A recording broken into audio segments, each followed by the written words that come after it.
உங்களுக்கு நிம்மதி உண்டாகுவதாக. தேவனுடைய இரக்கங்கள் அதிகமாவதாக. தேவன் என்ன சொல்கிறாங்கன்னா 1 பேதுரு 5:7, அவர் உங்களை விசாரிக்கிறவரானபடியால் உங்கள் கவலைகளை எல்லாம் அவர் மேல் வைத்து விடுங்கள். உங்கள் கவலைகளை எல்லாமே நீங்கள் இயேசு மேலே வைக்க முடியும். ஏன்னா அவர் உங்களை விசாரிக்கிறாருங்க. நல்லாவே விசாரிப்பாருங்க. நீங்கள் கவலையை அவர் மேலே வச்சிட்டிங்கன்னா அவர் உங்களை விசாரிப்பார். இப்போ ஒரு போலீஸ் ஸ்டேஷனில் போய் நீங்கள் கம்ப்ளைண்ட் கொடுக்குறீங்கன்னு வச்சுக்கோங்களேன். அப்போது என்ன பண்ணோம்? உடனே போலீஸ் விசாரிக்கும்ல. அதே மாதிரி தான் தேவன் மேலே நீங்கள் கவலையை வச்சிட்டிங்கன்னா அவர் உங்களுடைய கவலையை பற்றி அவர் விசாரிப்பார். சரிங்களா? கண்டிப்பாக விசாரிப்பாருங்க. நீங்கள் போலீஸ் ஸ்டேஷனுக்கு போகிறீங்க. என் கணவர் கூட பணம் கொடுத்து ஏமாந்தாங்க. ஒருத்தர்கிட்ட போய் போலீஸ் ஸ்டேஷனில் கம்ப்ளைண்ட் கொடுத்தாங்க. ஆனால் அது எஃப்ஐஆர் போடுறதுக்கே 7 வருஷம் ஆச்சுங்க. ஆனால் நம்ம தேவன் அப்படி இருக்க மாட்டாருங்க. நீங்கள் வச்ச உடனே கவலை வச்சிட்டிங்கன்னா உடனே விசாரிக்க வந்துடுவார். எவ்வளோ மில்லியன்ஸ் மக்களுக்கு அவர் தேவனாக இருக்கார். ஆனால் கூட டக்குன்னு வேலையை முடிப்பார். உங்களுக்கு கவலை இருக்குதா, அவர்கிட்ட போய் சொல்லணும். அவர்கிட்ட போய் சொன்னீங்கன்னா பக்கத்தில் தாங்க இருக்கார், வாயை திறந்து சொல்லுங்கள். அவ்வளோதான், வேறு ஒன்றும் இல்லை. வாயை திறந்து ஒரு ஃப்ரெண்டு மாதிரி பேசுங்க. கவலையெல்லாம் அப்படியே கேட்டுப்பார், விசாரிப்பார்.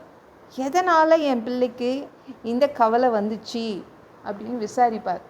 இப்போது நம்ம போலீஸ் ஸ்டேஷனில் போய் கம்ப்ளைண்ட் கொடுக்குறோம்னு வச்சுக்கோங்களேன், லஞ்சம் தான் கேட்பாங்க. அவங்க ஒரு நடவடிக்கை எடுக்கணுன்னா அவங்களுக்கு பணம் கொடுக்கணும். சும்மாலாம் நம்மளுக்கு எதுவும் செய்து தர மாட்டாங்க. என் ஹஸ்பண்டுடைய அந்த ஏமாந்தாங்க பார்த்தீங்களா, எஃப்ஐஆர் போட்டே 2 மாதம் ஆயிடுச்சு. ஆனால் நடவடிக்கை எடுக்கலை, இன்னும் கூட நடவடிக்கை எடுக்கலை, அந்த ஆளை தூக்கலை. ஆனால் தேவன் உடனே உங்களுடைய கவலைகளை தூக்கிடுவாருங்க. நம்ம தேவன் விசாரிக்கிற தேவன், விசாரணை உடனே ஆரம்பிச்சிடுவாருங்க. அவருக்கு அவ்வளோ அன்பு உங்கள் மேலே. அதனால் பயப்படாதீங்க. என்ன கவலை இருக்குதோ நீங்கள் உடனே அவர்கிட்ட சொல்லிவிடுங்க, அவர் மேலே வச்சுடுங்க, உடனே வந்துடுவார். எதனால் என் பிள்ளை யாரால் கவலைப்படுது? என் பிள்ளை கடனால் கவலைப்படுதா, அல்லது இந்த பிரச்சனையால் கவலைப்படுதா அப்படின்னு விசாரிப்பார்.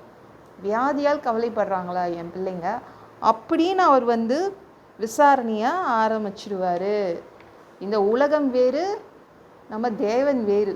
டக்குன்னு உங்கள் கவலைகள் எல்லாம் தூக்கி போட்டுருவார். ஆனால் ஒன்று, நீங்கள் உங்கள் மனசுலையே போட்டு வச்சுக்கக்கூடாது, அவர்கிட்ட சொல்லணும். ஏன் கஷ்டம் என்னோடயே இருக்கட்டுங்க, எதுக்குங்க மற்றவங்க கிட்ட சொல்லிட்டு? மற்றவங்க கிட்ட சொல்கிறது வேற, ஏசுக்கிட்ட சொல்லணும். மற்றவங்க கிட்ட சொன்னீங்கன்னா வச்சுக்கோங்களேன், ஒரு 5 நிமிஷத்துலேயே உலகம் ஃபுல்லாக சொல்லிடுவாங்க நீங்கள் எதற்காக கவலைப்படுறீங்கன்னு. அவங்களால ஒன்றும் செய்து தர முடியாது. ஆனால் ஏசுக்கிட்ட நீங்கள் சொன்னீங்கன்னா உங்கள் கவலைகள் தூக்கி எறியப்படும். மனசுக்குள்ளேயே வச்சுக்காதீங்க. மனசுக்குள்ளேயே வச்சா மனசை அரிச்சிடும் அந்த கவலைகள். மனசில் போட்டு மூடி வைக்காதீங்க, சரிங்களா? நம்ம மார்த்தாள் ஒரு நாள் கிச்சனில் 16 பேருக்கு சாப்பாடு சமைச்சிட்டு இருந்தா. 16 பேர்னா 12 சீடர்கள், ஒரு இயேசு ஒருத்தர், அவங்க மார்த்தாள், மரியாள், லாசரு, மொத்தம் 16 பேருக்கு சமைச்சிட்டு இருந்தா. கட்ட அடுப்பு வேற. கறி வேகிறதுக்கு எவ்வளோ நேரம் ஆயிருக்கும். கறி வேகிறதுக்கு நம்ம குக்கரில் வச்சாலே, மட்டன் வச்சாலே நேரம் ஆகும்.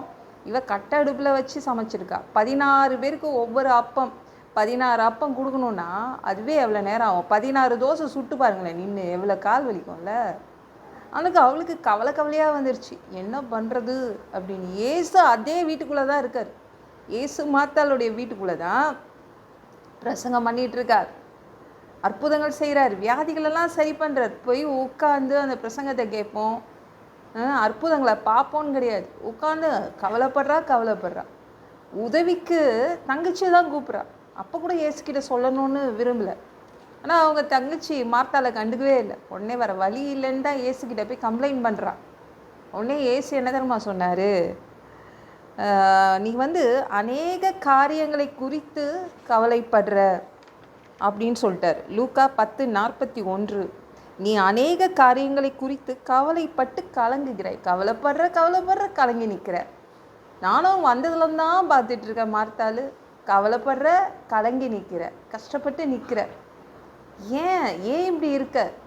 ஏசுக்கிட்ட சொல்லியிருந்தா 5 அப்பம் 2 மீன்களை கொண்டு ஆயிரக்கணக்கான பேர்களுக்கு சாப்பாடு போட்டார். ஒரு 16 பேருக்கு சாப்பாடு போட மாட்டாரா ஒரு அற்புதம் செய்து?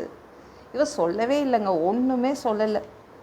எத்தனை பேர் இப்படி அநேக காரியங்கள் குறித்து கவலைப்பட்டு நிற்கிறீங்க? எக்கச்சக்க கவலைகள் அப்படின்னு கலங்கி நிற்கிறீங்களா?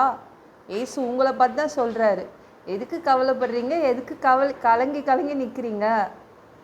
என்கிட்ட உங்களுடைய கவலைகளை என் மேலே வையுங்க, நான் பார்த்துக்கிறேன், எல்லாத்தையும் தூக்கி போடுறேன் அப்படின்னு அவங்க சொல்கிறாங்க. சரிங்களா? எல்லா கவலைகளையும் அவர் மேலே வைங்க, உடனே விசாரிப்பார், உடனே உங்கள் கவலைகள் தூக்கி எறியப்படுது. இந்த வீடியோ பிடிச்சிருந்துச்சுன்னா மற்றவங்களுக்கும் ஷேர் பண்ண மறக்காதீங்க. கர்த்தர் உங்களை ஆசீர்வதிப்பாராக. ஜெபம் பண்ணலாமா? பிதாவே, உங்கள் பிள்ளைங்க உங்கள் பாதத்தில் வந்திருக்காங்கப்பா.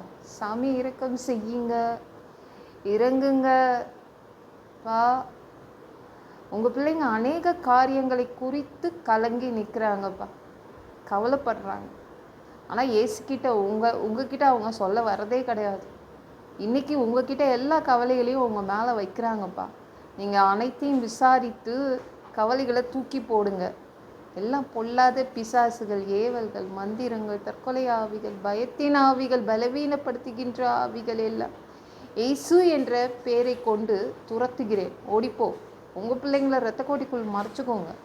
சுத்த ஆவியால் நிரப்புங்க. ஞானஸ்நானம் எடுக்கணும். ரட்சிப்பீராக. இயேசுவின் காயப்பட்ட தழும்புகளால் எல்லா வியாதிகளும், எல்லா பலவீனங்களும், கேன்சர் போன்ற வியாதிகளும் சரியாகுவதாக, மரண படுக்கைகள் சரியாகுவதாக. ஒரு மனிதனாக பிறந்தா ஜீவ புஸ்தகத்தில் பேர் இருக்கணும்.